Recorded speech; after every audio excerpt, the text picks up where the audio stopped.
right, how's everybody doing tonight? Thank you so much for tuning in and welcome to the Connect and BSPDC Presents an Introduction to a Career in Sports, Volume 3. This is the Money and Marketing Edition. My name is Sade Celestino and I am the Director of Social Media here with the Connect. And just for a little bit of background about the Connect, we're sports and entertainment industry professionals who are investing in future minority sports and entertainment industry professionals. That's a lot to say.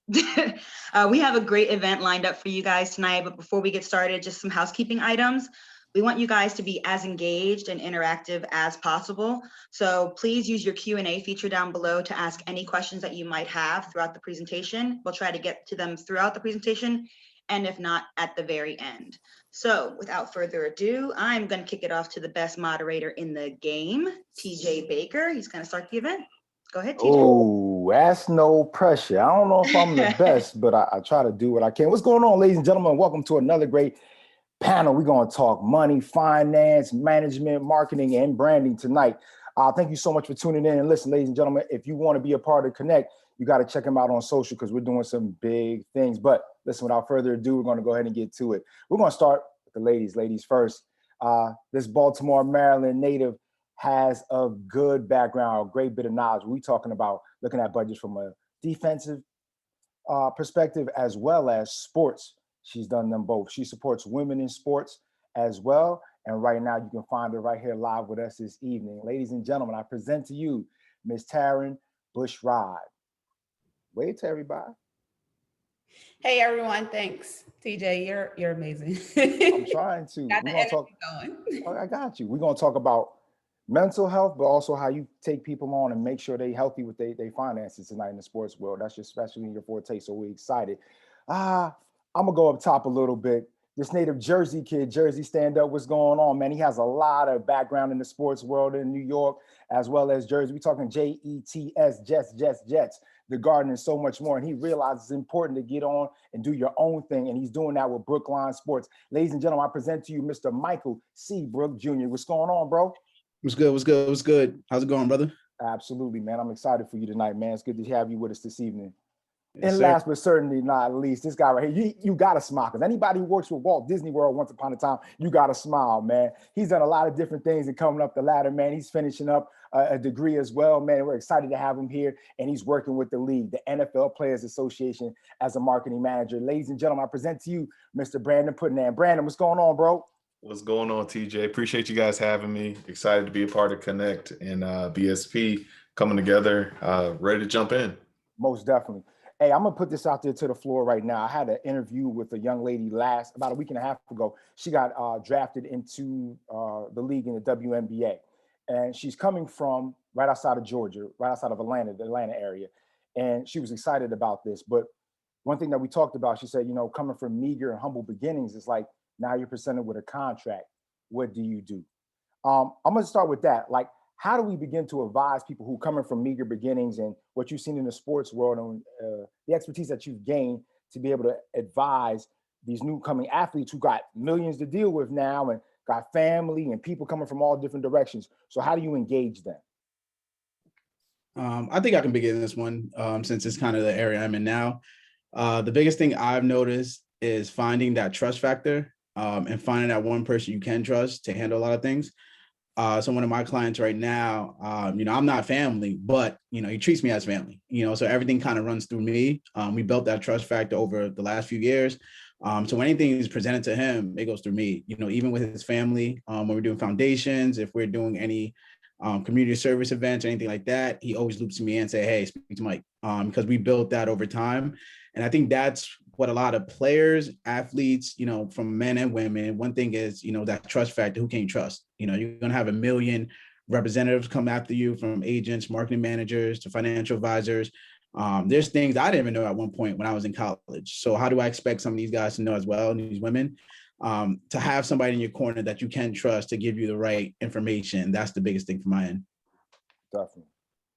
Appreciate that. Anyone else? I plus one everything Michael said. I think the biggest piece is also exploring the labor union. Obviously, I'm on the labor union side of the NFL, and we have a number of resources that help validate agents, financial managers, contract, as well as marketing agents. So just reaching out to find as many resources as you can as you look to make those decisions, because when you're going to go buy a house, obviously you're going to try to employ a real estate agent or somebody that knows the space, or if you're trying to get a new mortgage, you're going to go to your local banker. You're not going to try to figure it out yourself. So I always advise to seek counsel prior to making any big decision or signing any big agreements or contracts.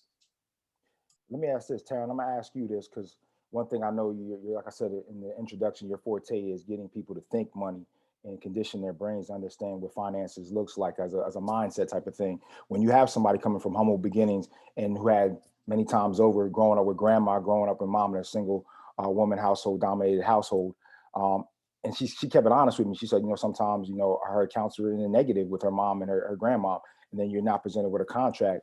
What does that look like? How do you begin to wrap somebody's head around that? I'm curious. Just really starting from ground zero with what your goals and objectives are. If you have spent your career honing your craft with the ultimate goal of becoming a professional athlete, you've set certain markers for yourself of what you wanted your lifestyle to look like. Now, your first contract might not give you your ideal lifestyle, but if you're setting those goals first, if you're getting an understanding of your mind first before you look at the dollar sign, then you can kind of set your pathway forward in a more sustainable way.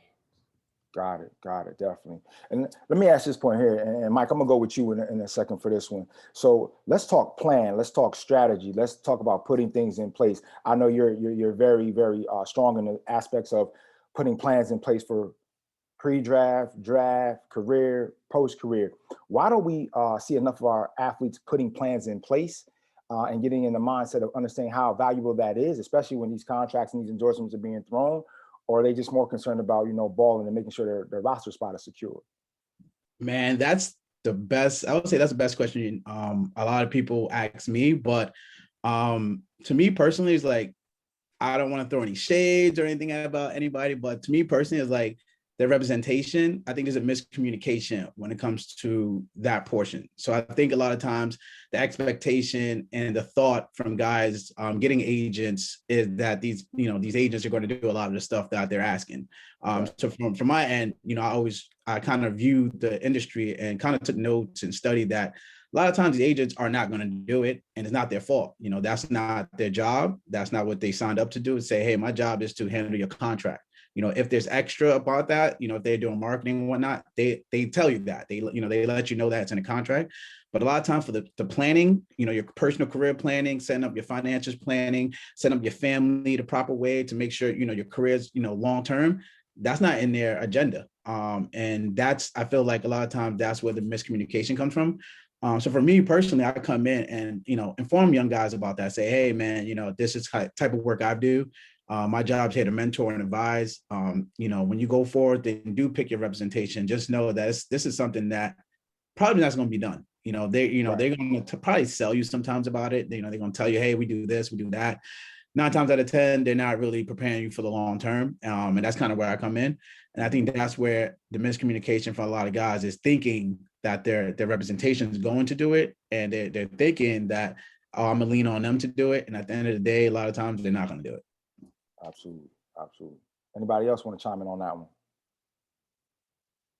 All right, fair enough. So let's take a step back, if you will, because each and every one of you on the panel this evening have an illustrious resume, and there were some things that got you to where you are today.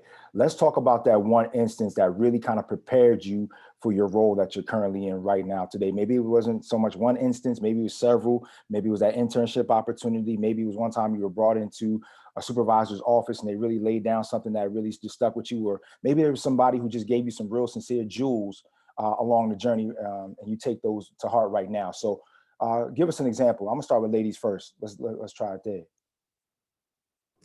So I always like to go last, but it's okay. I understand the formalities and being polite.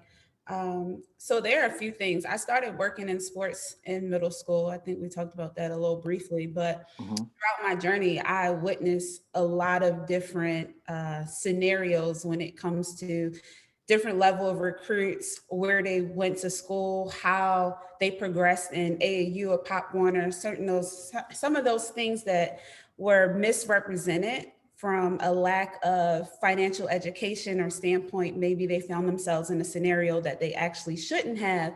But if they had someone in their corner saying, hey, no, it's too soon for this, stay away from that person. This is not going to get you, if you want to go to a big school, you definitely don't want to get caught up in these types of scenarios, even from a perception standpoint. So those are some of the things that I paid attention to, even in high school. So in college, when I worked in athletics, it was just on a wider scale. You have people, they're blowing their money on nothing, or they're going into debt with a refund check to, like, you didn't even need a refund check. You're on a full athletic scholarship. Why are you applying for a loan to then have money to then go blow it? It's just like things that didn't necessarily make sense. And I kind of pulled that together with the stories that you see time and time again throughout the years. And granted, it is starting to change to another spectrum, but widespread is still the same. And that was always my thing. And why do athletes go broke? Like, this is why they go broke. So I started with recreational, and then worked my way up in terms of breaking down that model. So that's really what gelled everything together for me, and especially having my own experiences, learning about money early on from my grandfather, to then having my own life experiences and challenges and debt, to now saying, hey, the gel in between, the missing factor is that we don't pay attention to our mental when it comes down to how we perceive and interact with money. Definitely. Thank you, madam. Appreciate that. Gentlemen, give me some jewels or some things you learned along your journey, a role that you had that helped you to where you are currently. Let's go, Brandon. Let's go, Brandon, with you. Go ahead, Brandon. Let's see what you got. No, I appreciate it, TJ. I think for me specifically, as an undergraduate at Duke University, I was exposed very early to Division I athletics, and specifically to the revenue sports and to the non-revenue sports, and understanding the difference in what that means for a collegiate institution, and really jumped in and learned as much as I could from our our athletic director at the time, Kevin White, our assistant athletic director of marketing, and our SID. I encourage anybody that's interested in getting into sports and currently in college, you need to know your SID, that sports information director at your institution, because those people are traditionally very well connected across the collegiate space, the professional space, up and down. So make sure that you're in their faces as much as you can, figuring out what you can do. But for me specifically, really just finding my home in the athletic department and really trying to jump into anything I can do to get my hands dirty, in a sense. The assistant athletic director for marketing, I came to him one day and was like, I really want to be in marketing. And he's like, why? How? Like, what have you done? And I realized that I had no experience. And he said, well, Brandon, let's try to get you experience. That's ultimately, if you're going to be a marketing professional, you have to get experience. It doesn't necessarily need to be within a Division I sports team that's for profit. Try to get it through your local sports broadcasting club, student government, whatever that initiative may be on campus. How can you get involved and create campaigns that drive people to ultimately convert a sale, convert a attendee to an event, whatever it may be? So I was actually tasked with managing not only the men and women's golf team, but also increasing attendance at men and women's tennis matches at Duke. And it was really interesting because they weren't revenue sports, but I had so much autonomy and ability to create different campaigns to get people out to these events on Saturday mornings, a not so great time on traditional college campuses pre-COVID. So what I did was created multiple campaigns in regards to a partnership we had at the time with Papa John's and fraternity and sorority life on campus, and kind of gamifying whichever fraternity or sorority could get the most attendees at these events, rewarding them with pizza socials, or Papa John's essentially sponsoring an event of their choice. This actually drew attendance to the tennis tournament, and ultimately what I learned and took away from that specific experience was that you don't necessarily need to have the biggest budget or a budget at all, really, to be creative and to create concepts and to drive people to an initiative or to create conversions. You just need to hit the ground running, figure out a concept, determine your objectives and your drivers of those objectives, and then execute on that plan or strategy. So time, scope, and budget, keeping those in mind, you can get the experience that you need to then build your exposure or resume. So by the time I was interviewing for ESPN with the Walt Disney Company my junior year of college, it was like, well, what kind of marketing have you done? You want to work in our marketing department? What have you done? And then I say, good question. I've actually done these 6 campaigns. These were the action items. This is what I put into action, and these were the results ultimately. And that's who I bring to the table. So I'm just a very big advocate of not only saying you want to do something, but going out and getting that experience wherever it may be. Thank you, bro. Appreciate that. Mike, we're going to finish off with you for that question. Man, I just want to double down what Brandon said. For me personally, it was just experience. I've worked across a bunch of, places from, working in college with our women's basketball team, to intern for director of operations. So be able to see the logistical side of, how a Division I program works. I worked for a marketing agency, doing event activations, putting on a whole event in New York City on the Hudson River. Which is, mindful because, as New York City is very busy and some things shouldn't be, can't be done. But we was able to pull it off, working in Madison Square Garden, the Garden, which is, the most known arena, doing marketing partnerships, Right. So doing a bunch of contractual stuff, working for the Jets, doing fan engagement and events and operations, working for the NFL and NBA. So my thoughts to anybody watching this is gain a bunch of experience, because this exposed me to what I like to do and what I don't want to do. So I know personally I can't do a corporate cubicle as I was working at MSG. There's nothing towards that. It was just, it wasn't for me. It was a little too old fashioned. Suit and tied. Every day 9 to 5, literally. Working game days, game nights, things like that. I knew that wasn't for me. I've worked at the NBA, which was pretty cool, it was fun, laid back. Those type of atmosphere I can do. I've worked at a StubHub, which is a tech company, ticketing, so very open, modern, startup company type feel. So for me, it's just to know what you want to do is to gain the most experience, and you will figure out what lane you will and won't do.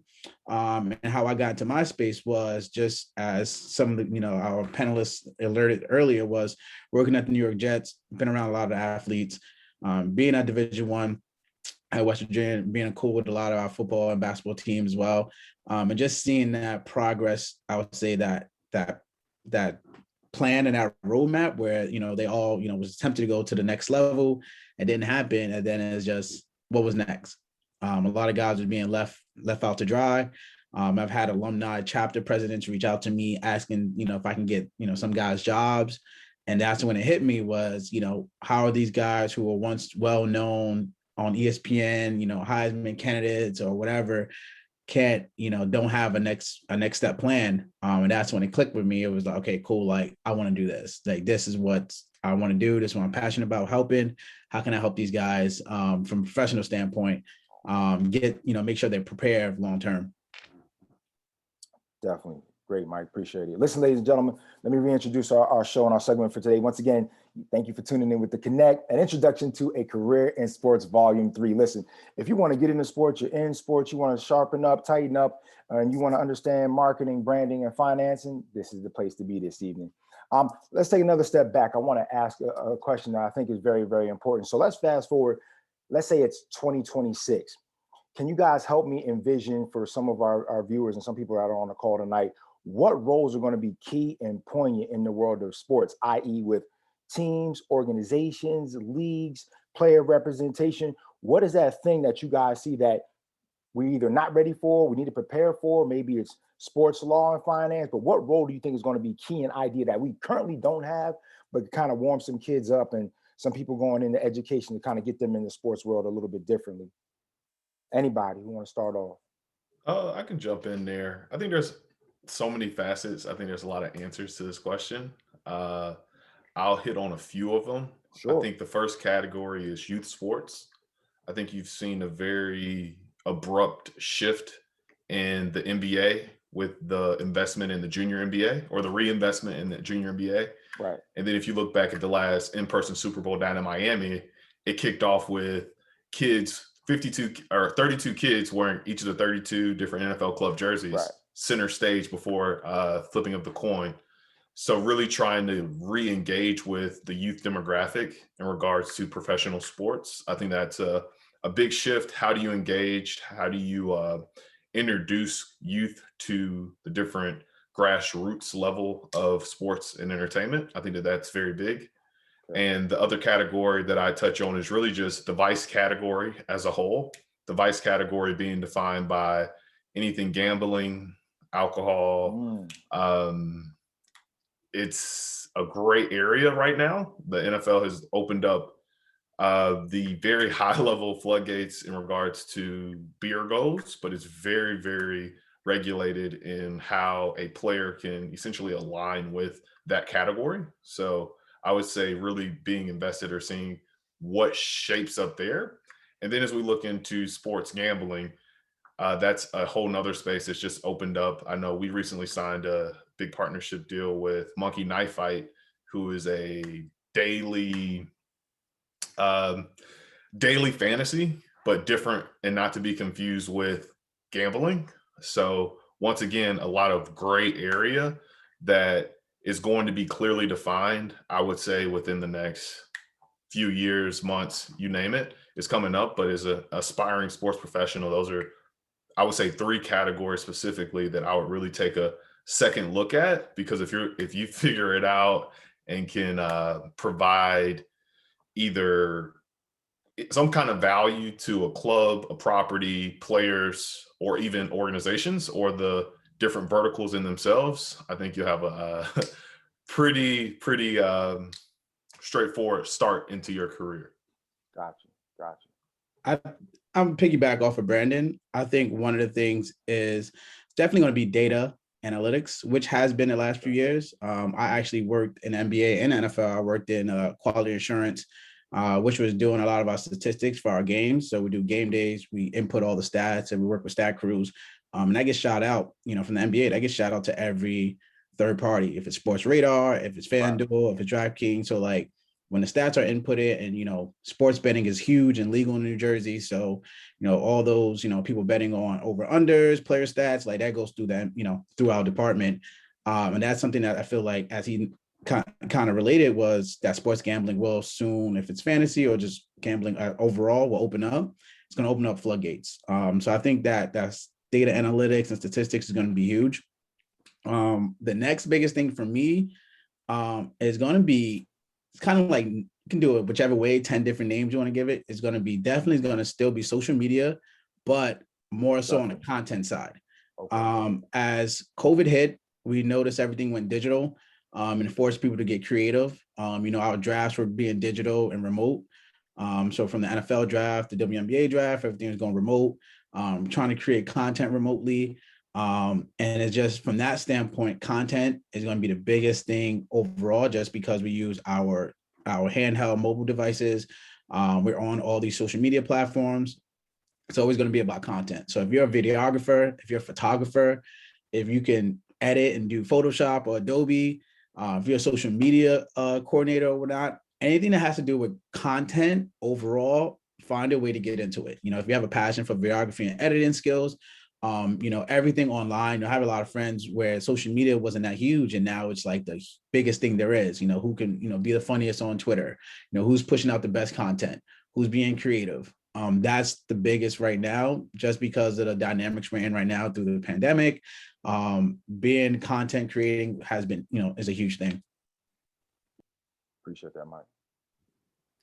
I'm just going to sprinkle in a little financial perspective. Go ahead and sprinkle in. Just sprinkle in. So I think some sort of task force or committee that fully understands and dedicates how to integrate blockchain technology and cryptocurrency into the sports world, and how that will impact players who are now saying, hey, I want to be paid in this type of cryptocurrency.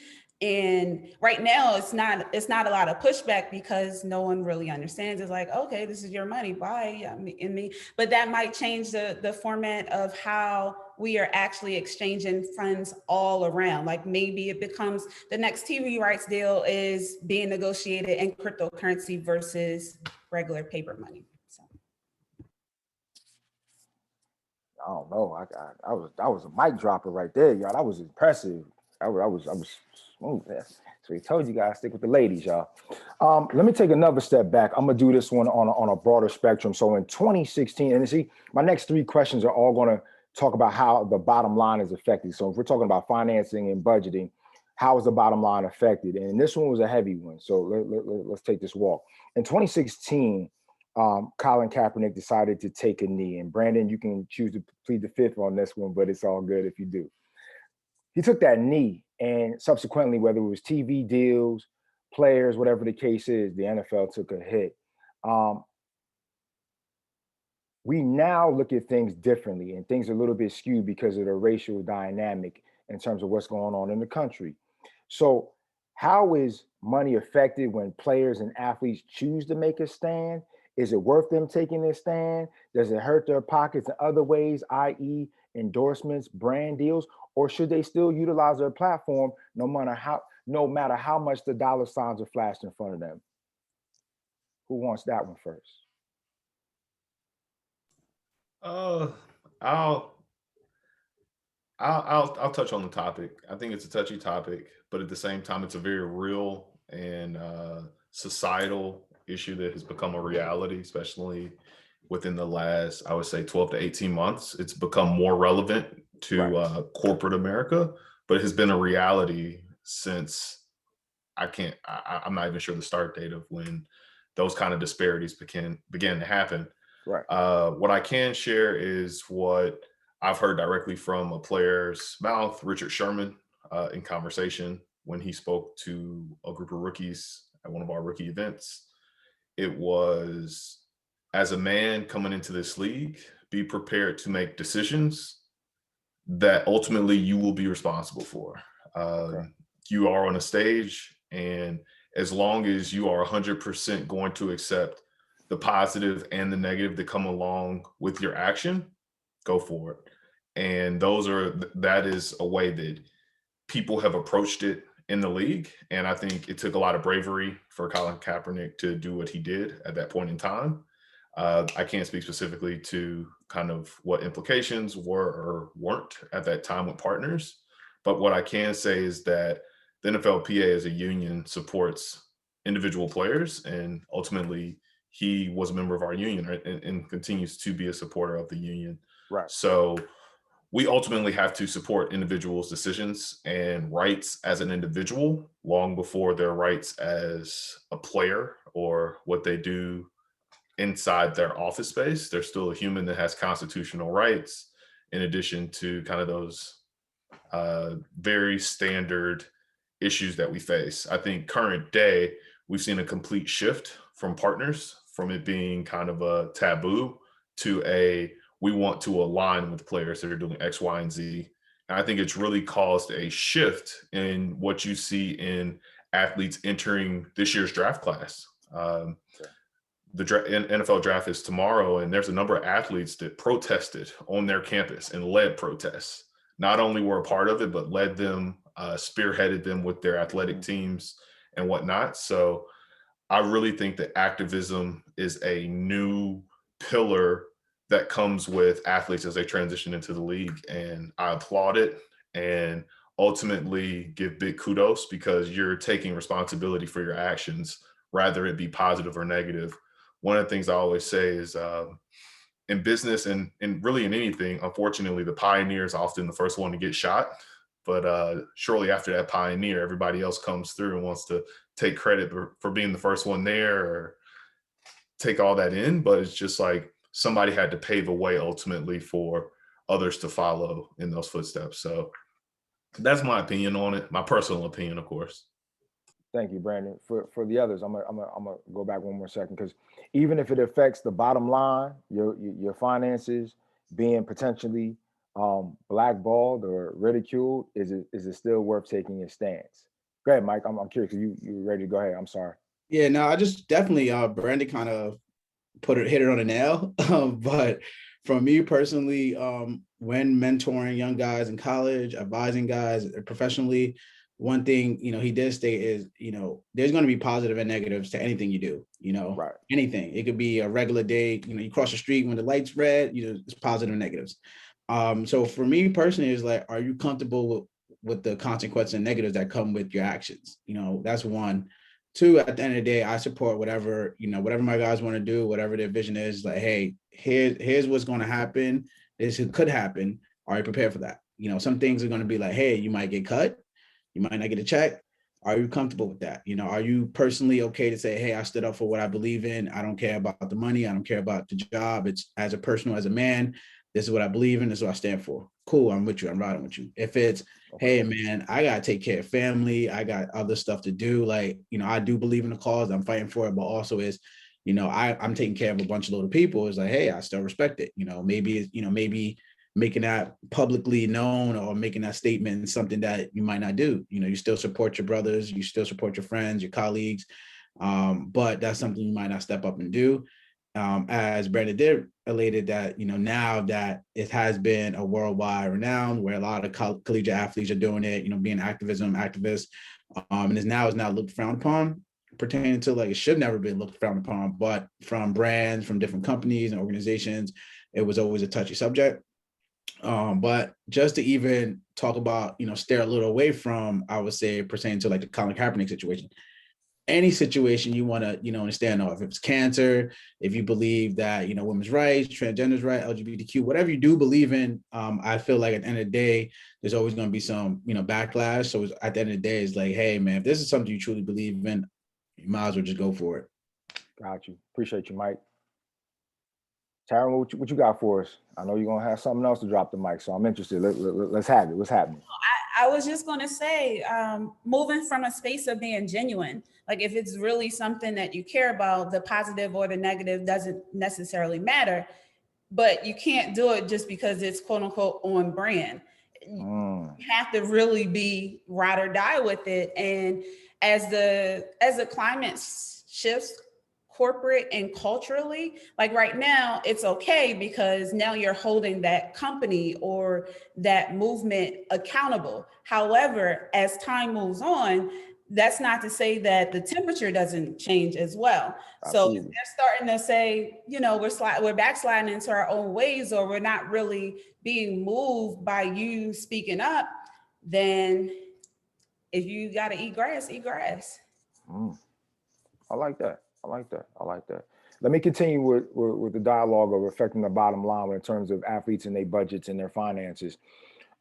We've seen an NBA champion, and Taryn, you said something, excuse me, Mike, you said something, both of you said something. I'm gonna start with Taryn on this one as well, but Mike, I want you to jump right in after that, because we've seen an NBA champion, a well-known individual, well-known personality, lose a lucrative deal with a major broadcasting power based upon a social media choice.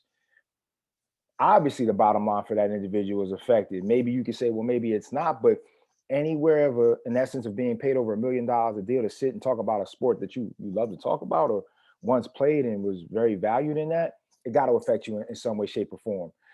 So when we're in a capacity and a culture where it's so easy to cancel culture and get rid of individuals and move them out the way based upon personal decisions, what advice do you give individuals when it comes to their social media that may touch and harm their brand, touch and harm their bottom line, and make sure, and I mean, you can't babysit people, but what do you do in spaces like this? I'm gonna be honest and say, well, first of all, hopefully you got a strong financial team where if something does happen down the line, it's not oh snap, I need a job. Because you should never really want to find yourself in a situation where you need a job if you were already making at least, you know, $200,000, $300,000, $400,000 a year for 1 to 3 years. It shouldn't be an immediate need that I need a job. But also taking into account, I would like to see you have a really good crisis management PR team, somebody that's going to be on it, retract, take it down, immediate response on an apology, whatever the case may be. If you're coming from a sense of, I got to protect my dollar. Now, someone who's a seasoned veteran or has since learned a lot of lessons at this point, yeah, it might have been $1 million deal and I lost it, but it's for some people that's play money. You laugh at it, and yeah, it's gone, but you got 10 other streams that just replaces it. So it definitely depends on your circumstances, but financially, and that crisis management team is really going to be pivotal. Definitely. We appreciate that, madam.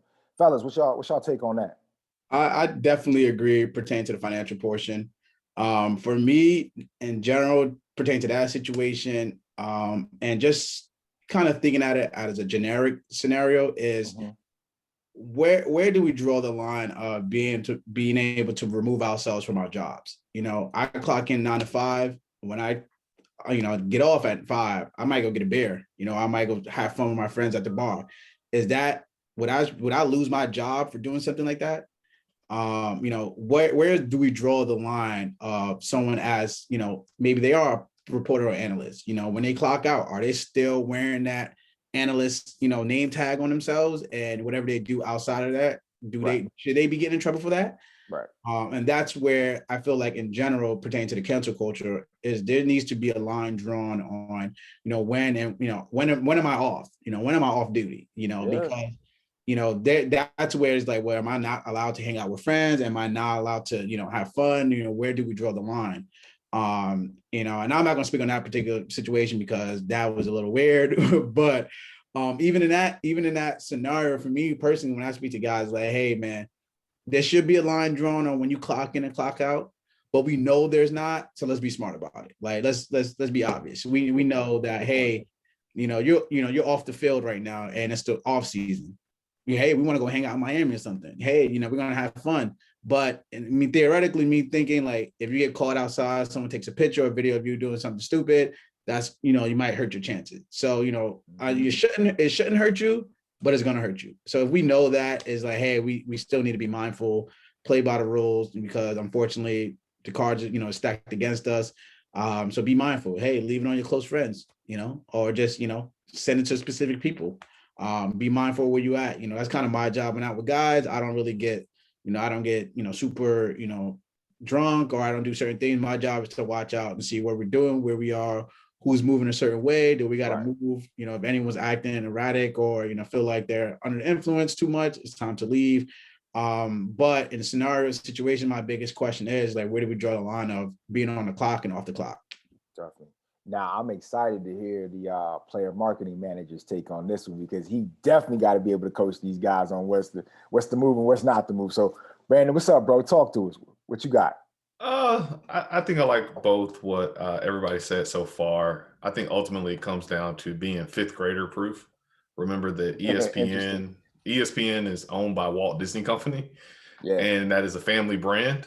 And a family brand comes with family qualities. So just being mindful of that. But I think anytime you sign an endorsement deal, every endorsement deal I've helped athletes sign to date has had some type of character clause in it, or more morality clause that gives ultimately a brand the right to drop you and to go into litigation or some type of legal forefront to separate themselves from you.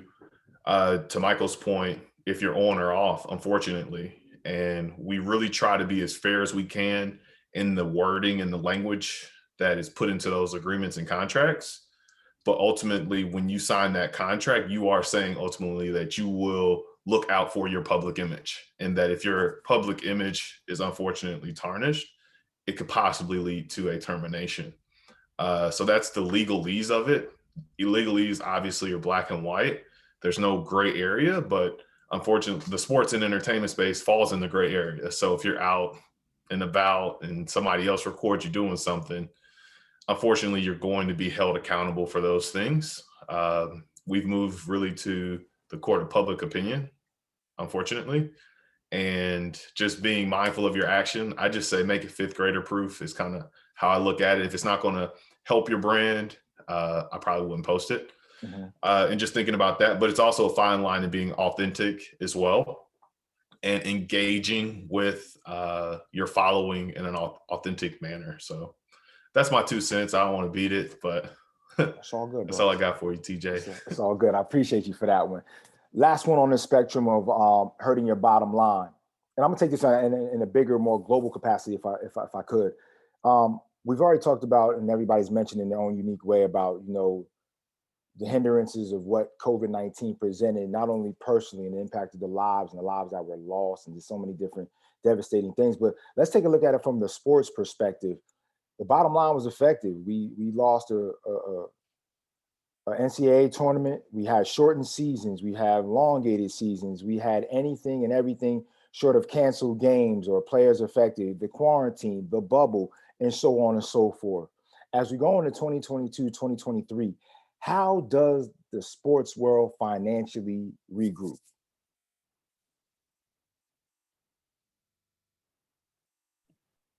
I can speak on that. Working in the leagues and having colleagues in the league. I think over COVID, as I spoke a little earlier before, we learned that they got creative. A lot of leagues found different creative ways to still try to recoup the revenue that they did lose. But going forward, it's taking that into account to say, cool, there's another avenue, stream of revenue, the digital space. How do we digitally and kind of find ways to continue to reap the benefit of our sport?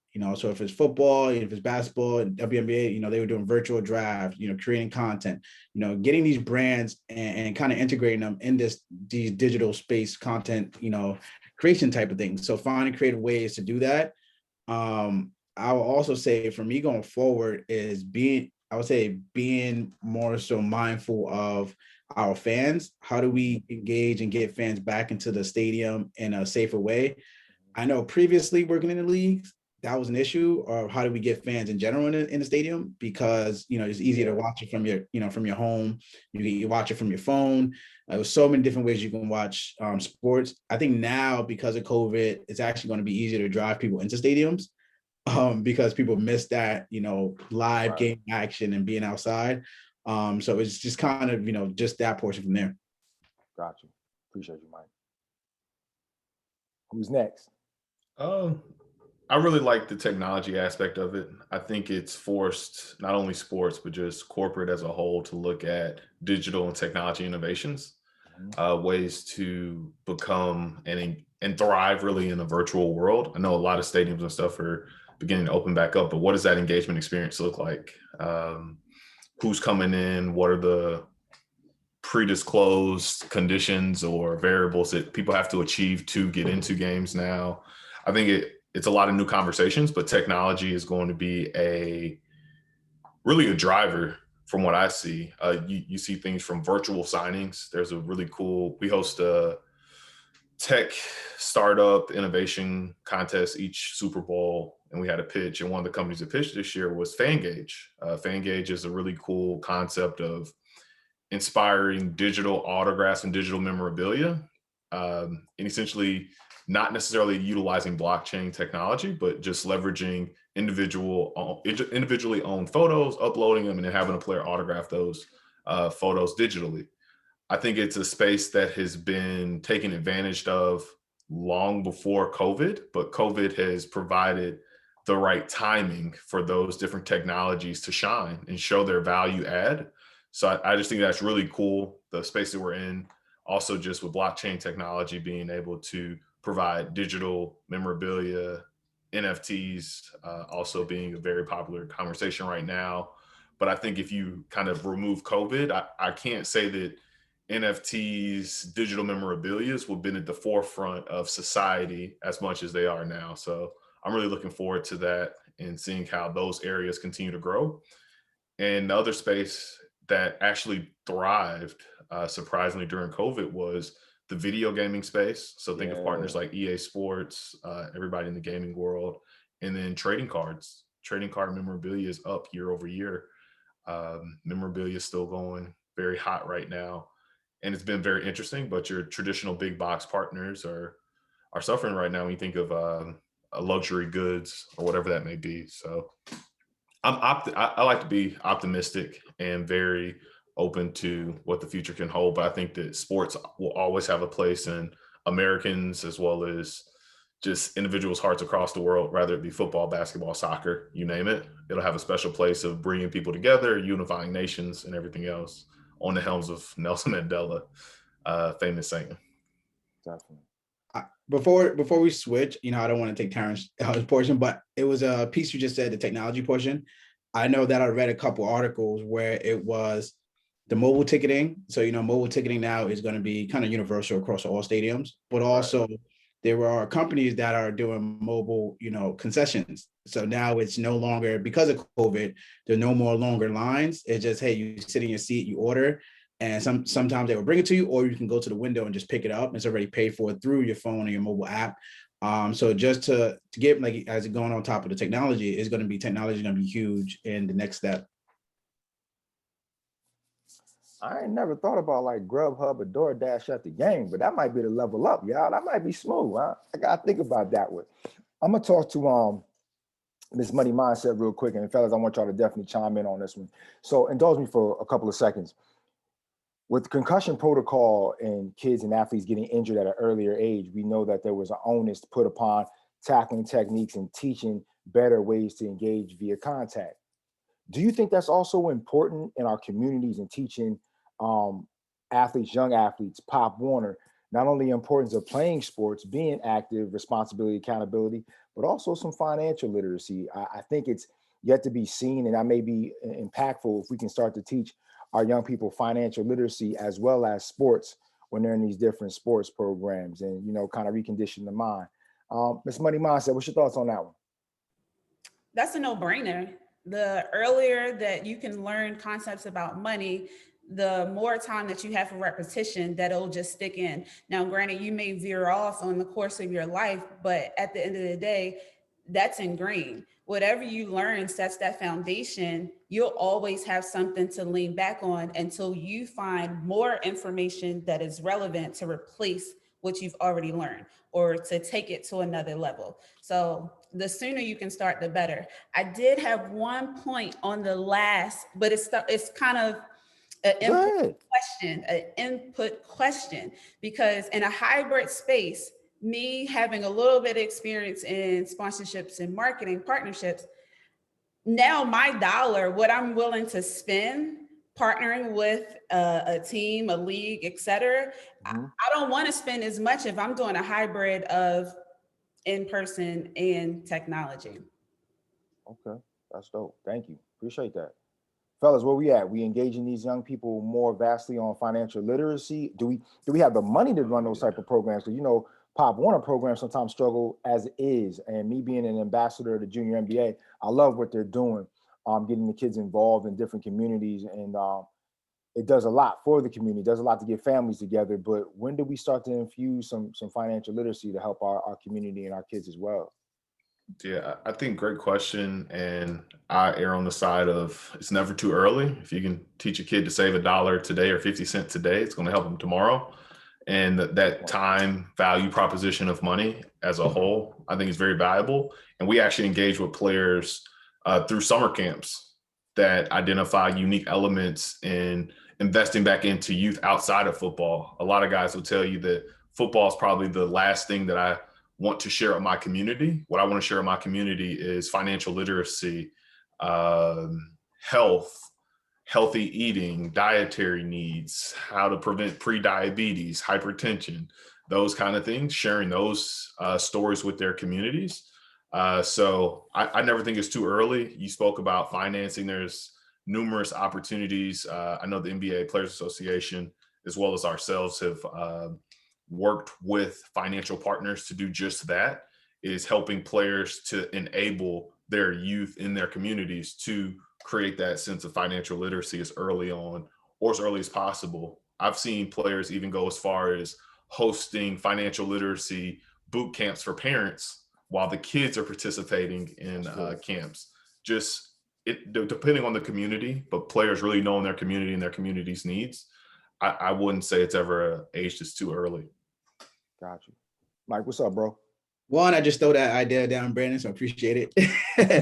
I seen you right. I was like, he taking that, ain't he? The boot camp idea was good. So I'm taking mental notes too. But yeah, I think it's never too early. One thing I'm doing, what I've been trying to build out on paper is finding a structure to kind of work with collegiate athletes on I mentor young guys. Right. Is have my connection and resources, people that in different aspects of space. So if it's from mental health, from financial, from a media standpoint, I have resources all over as we're on this call now is say, how do we assist guys and prep them early on? So, what's the proper way to utilize your social media? What are the do's and don'ts? What is the proper way to conduct yourselves in an interview? Some guys, unfortunately, it's hard to articulate themselves in an interview. Financial literacy, what should you do when you get your refund check? What should you do when you're making that next step forward? How do you, properly plan as a professional? How do you properly set your budget, for you and yourself and maybe your family? I sat down with my player, and luckily he's very strenuous on his coins, so he's strict on his coins, so it's pretty good. But he wanted to do something nice and pay for one of his family members, rent. How do we do that? Where it doesn't affect him. He doesn't see it too much out of his pocket. So for me, it's going forth at an early stage. And with everybody, I'm trying my hardest now is, build out this, plan to work with collegiate guys and kind of mentor them. And, weekly, if it's, every 2 weeks, 3 weeks, to say, hey, these are some of your courses you have to do. For 45 minutes, we'll meet with this person. What is a checking account? What is a savings account? How do you write a check? How do you balance your budget? What is credit? What is a credit score? These small details, things will help them long term. So, my goal is to get them as early as possible as well. Wow, that was a lot. I appreciate you three for that, because it's important that we start at some point to teach our kids and teach our families. I heard you mention that, Brandon, family programs to just get some better initiatives and working with our young people to get finances ingrained at an earlier age. Thank you, guys. Ladies and gentlemen, once again, thank you for being on the call. This is the Connect, an introduction to a career in sports, volume 3. Thank you so much for being with us this evening. If you've been in the whole call, man, listen, I know your head is spinning because there's been so many great jewels dropped by our amazing panelists tonight. We thank them for being a part of it and taking time out of their busy schedules to be with us this evening. Listen, right now, guys, we're going to jump into the Q&A. Listen, if you got a Q&A question, please go ahead and drop it in for us. We're going to begin to check in with those. So once again, if you got a question, something's burning inside, you just got to know, it's time to ask. So let's go with the first one. As we know, Kyrie Irving is the king of taking PTO. What are your thoughts on players taking time off of game days? And do you see this being an issue when it comes to sponsorship? Also, should players lose money when they sit out for a non-injury or a religious obligation? Question to all the panelists.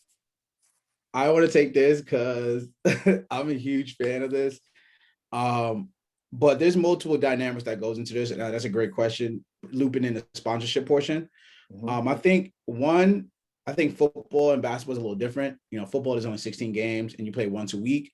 So you have time off in general. Basketball, you might be playing 3 back-to-back games, three to 4 games a week. It's a little various, and it's 82 games. I think as a society, we've come to look at these athletes and look at these figures as just, they supposed to entertain us. For me, I don't want to say it in a weird way, but for us, we looked at them as just like entertainment. Say, hey, you're supposed to be there, hit the ball, shoot the ball, run when I want you to do it. So if I come to the game, I want you to play. I don't care what you got going on in your life. I don't care if a family member passed away. I don't care if you're sick. I paid money for this ticket. I want to see you play. Right. And I think sometimes we forget that this is their job. As I clock in 9 to 5, this is their day job. Right. Unfortunately, their day job is fun and entertainment, and it's to, play sports. But we do kind of forget that this is a job for them. So sometimes, we use PTO for everything. I use PTO. I'm going to a wedding on Friday. I'll take a half a day, so, who to say that this athlete, this player can't take a PTO for their personal reason. And then speaking on the sponsorship portion, that is a huge factor. Working in the leagues, I've heard, a lot of times where if it's a big game, if it's a big matchup from a basketball standpoint and players are not playing, it loses revenue dollars from like a team standpoint or from I would say media standpoint. When you're a huge matchup and your big time prime players not playing, that's an issue. Also, the issue is when these big games are happening, the ticket value goes up. So if it's a LA game versus, Golden State when they're healthy, ticket value is through the roof. But when you get there, LeBron James not playing, Anthony Davis not playing, Steph Curry's not playing, and it's like I paid thousands of dollars, not, and these guys are not playing. It sends a wrong message to the teams that are selling tickets, sends a wrong message to the media. Sponsorships value dollars as you're looking to get the best value for the dollar when these guys are not even playing. So nobody's going to watch the game. And there's a lot that goes into it. For me, I'm a player person since I work with athletes. I'm always going to ride with the players. So me personally, it's like, hey man, you got 82 games, take a PTO. Take a PTO. Definitely. Appreciate you, Mike. Anyone else? It was open for all the panelists, so it's cool. We got some more, so we rocking and rolling. I think it's the player union side. If it's in the contract and you have access to it, we're all about not leaving dollars on the table for guys. So if you've got time to take, brother, take it. But I think on the business side, it's easier to say than on the fan side. Like Mike said, if you're on the other side buying a ticket to an event like that, it's a little disappointing. I remember my team side days when, you know, a big team from the West Coast will come to the East Coast and play, and those big guys aren't playing. It's a heartbreak almost, unfortunately. And I know the league commissioners work very hard on updating those rules, and I don't envy them in those decision-making meetings. But I know it's something that the league wants to combat and really try to figure out. Definitely. Taryn, you checking in, or you gonna wait for the next one? No, I was going to say, I think this question is fair in terms of humanizing a player. We talked a lot about them having to be, you know, they're a public figure, they're held to a different standard. Right. We still need to find a way to bridge the gap between me, fan, and player. If you take PTO, why can't they take PTO? Stop idolizing people. Like, granted, you're excited, but somebody might be excited for you to show up and present, and you're not, and you are the closer, but you're sick. So the person who they're relying on might not be able to get the deal done. Do you care as a person? Right. What comes first? So, and I think that also ties into religious beliefs as well. I know my pops used to always beef about how much tickets cost back in the day. My pops the type of dude to go down on the bench, get you up out your street clothes, take you to that back locker room, get you dressed. You're going to walk on that floor at least one time because he paid to see you play. It's real talk. Let's get back to these questions, or let's get to this next one. How would you recommend or advise rookie contract players in any sport who want to give back financially to their community? Good question. I'm going to go take this first. Go ahead. Rightfully so, I guess. So again, I'm always, mindset, right? What is your mindset? What are you tied to? Because you want to give back as a rookie. That means that there's something that is tying you to that experience or that desire to give back in that way. Or if you're coming from an open-ended space, like, I mean, they supported me, I want to do something. You still got to figure out what that something is and the type of value and impact that you want to leave behind. But also, where's the money coming from? Can you generate these dollars outside of your own independent budget or expenses or income? Like, how can you get creative on partnering with other players, other foundations, other corporate structures that can help bring this vision to life? So really figuring out why, because, you know, mind first, then money, and then try to put a plan into place with people who actually know how to handle this. Don't wing it. Please don't wing it. It's going to cost you a whole lot more. Yeah, I like it. I'm always a fan of alleviating dollars coming out of individual players' pockets. I think goodwill is excellent. I'm a huge proponent of it. And oftentimes players actually go into their own pockets to pay for their summer camps and everything else. But there's actually avenues that you can invest into those things, such as banks or whatnot. But I also encourage any rookie player coming into the league to, once again, familiarize yourself with the resources that the league has, as well as the Players Association. The leagues and Players Association actually have different grants that will match. Or if you just have a high school, I know for every athlete that goes to the Pro Bowl, a big initiative that I push when I'm at the Pro Bowl is get in contact with your high school coach. The NFL will grant your high school football program $10,000 for making it to the Pro Bowl. Do not leave here this weekend without providing all that contact information so that the league can provide a grant to your high school. So I think that there are some avenues that the leagues have set up to actually invest back into youth and specific communities. So I always just say be aware of those, because sometimes players are very quick to dig in their own pocket, which is great. but at the same time, just make sure that you're maximizing the resources you have at hand before you go into your personal dollars. Absolutely. Definitely. For me personally, this year, my guy actually won undrafted. So his money looks very different than a lot of people's money. But that was a learning curve, and I was excited for that because a lot of people think these guys make a huge ton of money, and most of these guys make, the average amount. So to see the budget see how much he gets and be able to put his budget together. We did something small, nothing major. Because it was COVID, for me personally, it was like I didn't want to jeopardize his opportunities and chances on the team and getting involved in too much, outdoor or being involved with, a lot of interactions.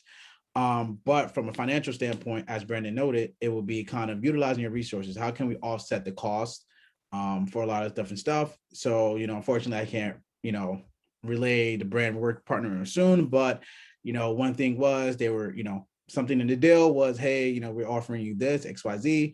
My kind of push was, hey, is there any way we can offset that and just shift it to a community, organization, a nonprofit? And they were excited to say, no, you can keep it. We'll just match it. So they doubled down on what they were offering, so we can actually present that to a nonprofit organization. So sometimes also just asking, I feel like a lot of guys, when they're doing a lot of these endorsement deals or they're doing these brand partnership deals, one thing with me is community, that any guys I work with have to want to be involved in community and having the mindset to say, hey, if we're going into this deal, how can we, utilize the resource and this brand or this company to get back in, into the community. So if it's a technology brand and they want to do a partnership deal, whatnot, well, is there any way we can siphon some money off and, relate it to community organization or nonprofit? Definitely. And I'd also just say services and technology as well. Dollars don't have to be the only tender that's transferred and giving back to your community. It doesn't have to necessarily be dollars. It might just be getting all of your local colleges to come out and do a college prep day for the local high school students. I think there's multiple ways to invest outside of just monetarily. Got you. Let's get back into these questions. Good point, y'all. Coming from Muhammad. Muhammad asks, what is the biggest tech advancement in sports you're looking forward to, and an advancement that you are hesitant on as its potential impacts? Got it. I think I touched on this one earlier. NFTs are really interesting right now. It's a space that our venture capital side of our business has actually vetted a number of companies that were in this space literally prior to COVID that unfortunately didn't make it past the startup phase and they failed. And now the different startup companies are pitching the exact same concept, exact same utilization, and have gone through the roof as far as valuations and whatnot. So very optimistic and excited about that.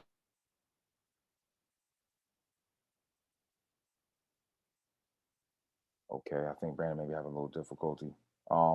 Mike, Taryn, anybody else want to jump in on that about sports advancement you're looking forward to or one you're not looking forward to?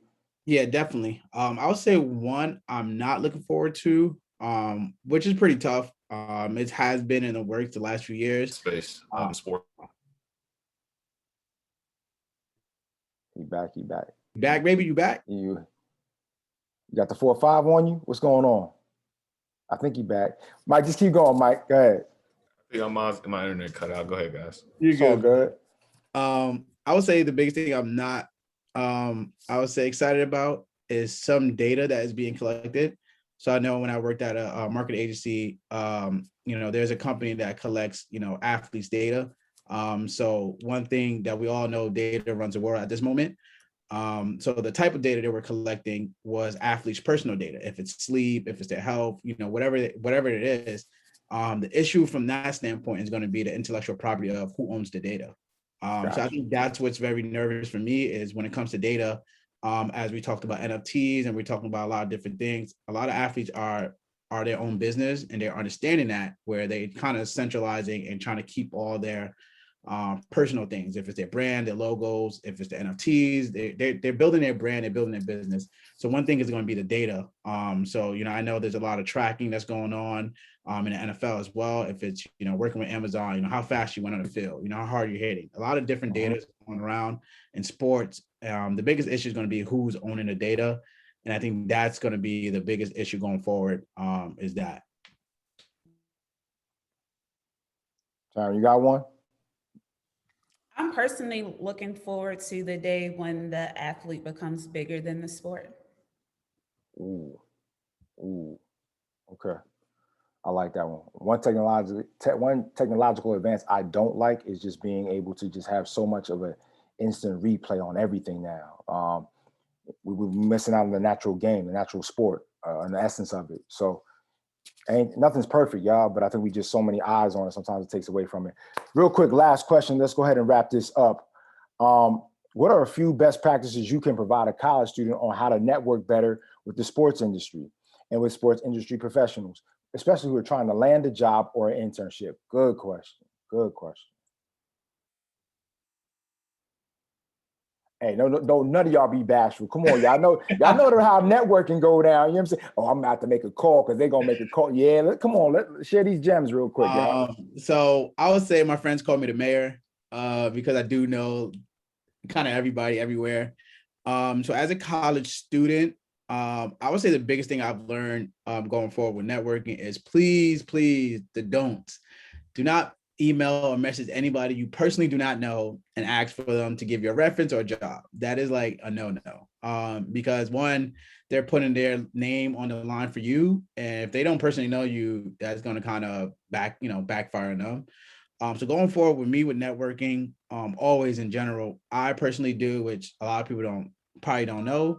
How do you bring a value to somebody? I think I've learned this over the course of going to different seminars or events is what value do you bring to somebody? At the end of the day, you're trying to get in our shoes or you're trying to get in other person's shoes and get where they are. What value do you bring to them? Because at the end of the day, it's not being rude, but they don't really have to, open their arms or open their phone book to you personally.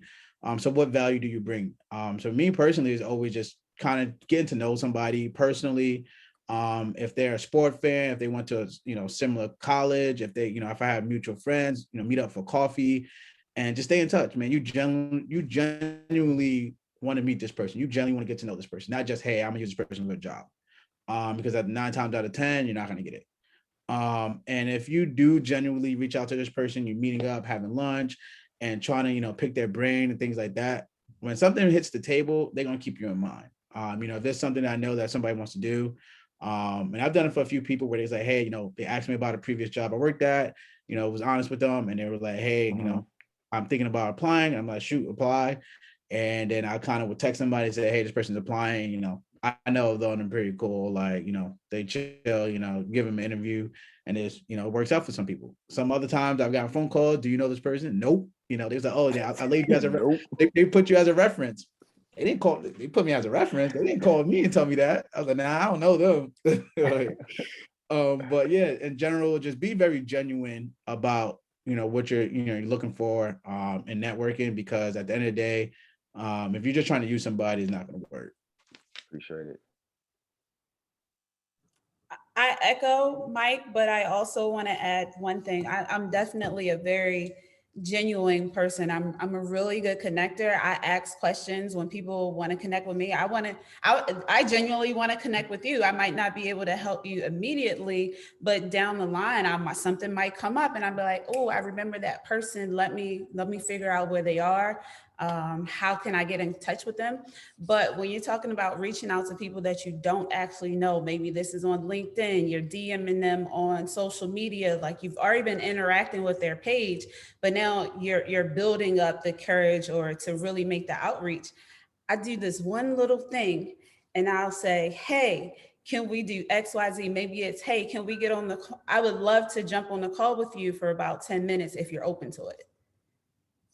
Throwing that, if you're open to it, it makes them like, oh, okay, am I open to it? Because if you say no, just hands down no, it makes you look bad. So I'll add a +1 there. I just think the more people that you come in contact with, It's all about think about shooting in the gym, repetition.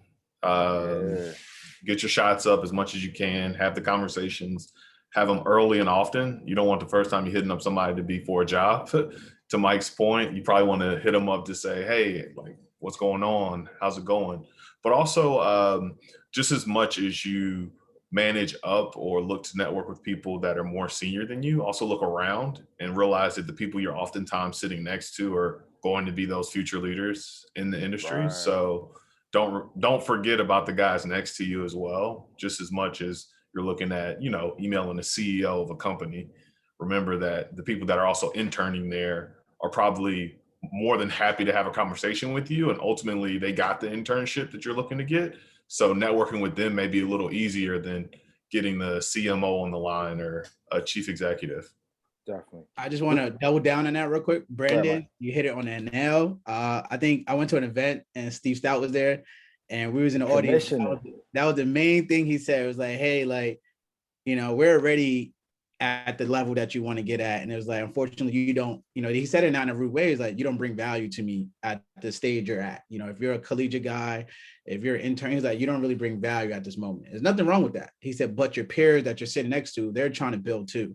If it's entrepreneurials, if it's something in your space, like, network horizontal and not vertically, because these, like he said, these are the next people that will be, next to you when you get to the next stage and then you get to that age. These are going to be your peers you're going to be kind of working with. Definitely. I'm gonna just say this one thing too that I've learned in the spaces that I've been: never be afraid. A lot of times, because of the persona, the individual who's in the room, you may be taken aback. Don't be. They bleed just like you. Just introduce yourself. Always be respectful. Let's get to this last question real quick. It's a little bit long, but we appreciate Terry Brown for checking in with this one. So y'all bear with me. All right, here we go. As someone who... Hold on before you read it, because I sent you a message. I do have a hard stop. I said it kind of earlier. Okay. So I'm just going to bow out gracefully. If this was Clubhouse, I just would have hit the leave quietly. But feel free, anybody, whoever wants to hit me up, my DMs are open, LinkedIn, Instagram, Twitter. I struggle with Twitter a little bit, but yeah. Ladies and gentlemen, thank you so much to Ms. Taryn Bushrod for being a part of the panel this evening. Money Mindset Coach, reach out to her, y'all. Taryn's World Incorporated. Please look out for her. She does what she does. Thank you, madam. Have a great rest of your evening. Take care. All right, and then there was two. All right, fellas, let's rock. We got this good question real quick, and then we're gonna get out of here. As someone who's in 4 years removed today, actually, from being a student athlete, time was very limited. I didn't have much time to have a job or internship unless it was on the weekends or in the athletic department. I believe now having previous experience hindered my job search, and I'm hopping into a career I wanted right after college. What advice would you give to a current or future collegiate athlete in regards to securing a career right job after they graduate? I like that one. This is around my space, so I'll definitely take this one because this is something that made me passionate, and how I got into the space was, I would say colleges, utilize these guys, 1 to 4 years, make so much money off these guys back. And I would say that there was not a career plan for most athletes coming out. It was just like they were left out to dry. I will say, one, most colleges now have implemented a student development, coordinator or director into their athletic department, whose job is to kind of career plan for most athletes. Mm-hmm. But for personal information and personal advice would be, one, networking around you is the biggest resource you have. So your coaches, the student managers, the athletic trainers, the staff, everybody around you is a resource. And what I always tell guys is, depending on what you want to do, but most of these, I would say professionals come from 10 different places. Your coaches have probably been to 8 different schools. Your strength and conditioning coach probably been to 6 different schools, athletic trainer 3 or 4. Your managers are probably about to go on and go get real jobs in the workforce. Your staff has come from so many different areas. So like their resources and network is endless. Never be afraid to, kind of build relationships with them from the early start. Go to their offices, talk to them one-on-one. I think one thing athletes don't do is kind of notice that and kind of remember that these are professionals. They coach for a living. They come from 10 different places. At women's basketball, our coaches, came from so many schools that he were kind of making phone calls for a lot of people that wanted to go GAs or be coaches. So for athletes that can't do internships or do jobs, is utilizing your resources. You played there at school. At the end of the day, the school owes you. That's one thing I would kind of tell guys: the school owes you. So go speak to the president of the school. Go speak to your athletic director. Sit in the office and say, hey, I want to be a banker. I want to do business, whatever. How can you assist me? Do you have any connections I can meet somebody and have coffee with or have lunch with? Use your resources because they owe you at the end of the day. Brandon, what you got? We got a few minutes left, man. Real quick, chime in. What you got for me, brother? +1 to Michael. I think Okay. ultimately just engaging your alumni, especially in your sport. Good point. There's a number of guys that you probably weren't the first person in your program or the last person. So engaging with former players. I played at Duke University my freshman year football, and I actually connected with guys who played football there 20 years before I had even thought about playing there. And they are the current doctors, attorneys, professionals that I was striving to be. And they actually talked about those exact things. It was kind of tough immediately out, but really having a plan and focusing on why you're in school and have that platform is even more beneficial. So I would just say take advantage of former athletes of your sport and throughout the athletic world, but also don't be afraid of the academic world at the institution as well. Definitely. Before we get out of here, one quick hot seat question. All you can pick is A or B. A or B. You ready? Here it goes. Do we A, pay for likeness at the college level, or B, just pay period? B. I think I gotta go with A, man. Okay. I gotta go with A.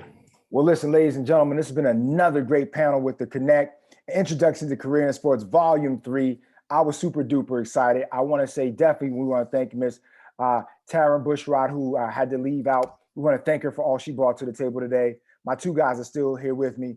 Mr. Michael Seabrook Jr., thank you so much, bro, for being a part of the panel tonight. And I can't go without saying thank you also to my guy, Brandon Putnam. Thank you so much, bro, for being a part of the panel tonight. We appreciate you both. We appreciate the entire panel. But before we go, please do us a favor and let us know where we can reach you if we got any further questions or, where everybody can gain some information from you guys. Definitely. You can, reach me at Mike Seabrook Jr. So Twitter, Instagram is at Mike Seabrook Jr. And then you can add me on LinkedIn. I'm one of those people that answer probably everybody. I love connecting with people. So that's, they call me the mayor. So I love doing that. So just reach out. Definitely. Brandon, what about you, bro? I'm always happy to connect with anybody. I'm trying to drop my email in the chat now. Okay. I'm always happy to provide advice. It's what I do for a living. So happy to pick up the phone, do a 5-minute call. I'm an early morning guy. So as long as you're willing to wake up early and jump on a call, I'm willing to help. Absolutely. Absolutely. Once again, thank you too for both being a part of the panel tonight. And I'm going to turn it back into the most capable hands, Miss Sade. Take it away, Sade. Most capable. Well, thank you. No pressure there. I just want to say thank you to everybody for tuning in tonight. And thank you, TJ. You are the best moderator that I know and that I have seen and worked with. So, and thank you again to Taryn, Mike, and Brandon. You guys dropped some knowledge. I know I learned a few things today. So I really appreciate it. I want to remind everybody to connect with these guys, young ladies as well. And be sure to follow the Connect and BSPDC on all of our social platforms. And stay tuned for our next event coming up in the future. Thank you guys so much. Have a good night. Brandon.